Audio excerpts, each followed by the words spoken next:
Will the Iran-Israel conflict drag America into another long-term war? My answer is no. I don't believe that's going to happen.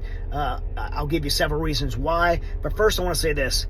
Americans in general always feel like in situations like this, they have to pick a good guy or bad guy, a side, right? We have to have an A or a B. And the truth is, geopolitics are way more complicated than that. And we can't feel pressured that we have to pick a side.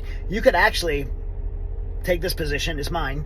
I could stand with Israel, but I cannot trust the Israeli government. Right? I could stand with Israel and not trust the Israeli government. I could stand with Israel and say Iran should not have a nuclear weapon, but I could also say I don't trust the Israeli government because of a history of them not being trustable and also potentially wanting to drag us into a war that's their own.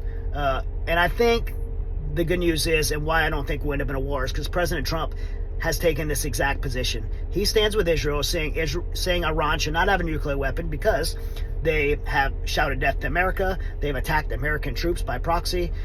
They've said death to Israel. They've attacked Israel by proxy through Hamas and Hezbollah, and they will continue to do it. And if they have a nuclear weapon, then the very existence of Israelis are at risk of being annihilated off the planet.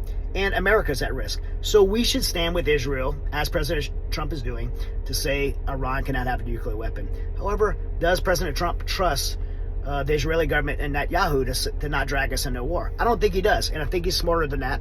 And I think we're in a perfect position as Americans not to get dragged into war. Why? Because we have a commander-in-chief in President Trump that is the one president in 20 years that has not put us into another new war. In fact, he's removed us from wars. He is probably libertarian at best when it comes to war, and he is a president that seeks peace. However, he seeks peace through strength, and he has the right team. He has Ambassador Huckabee in Israel right now, and he has Pete Hegseth as Secretary of Defense, who has built a strong military quickly. And America's way to stay out of this war is to demonstrate strength, visually, vocally, and be willing to act. And Iran has taken note that they know that America is not part of offensively going after them in this, and they need to leave us alone. And I believe they will. And I believe that President Trump, through doing these actions, will prevent us from being dragged into a war with Russia, China, a nuclear war. I don't think those things are a real threat. They're scary,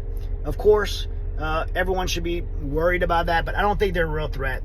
And again, you could stand with Israel on the prevention of Iran having a nuclear weapon, but also say, I don't trust that Israel's not trying to drag us into war.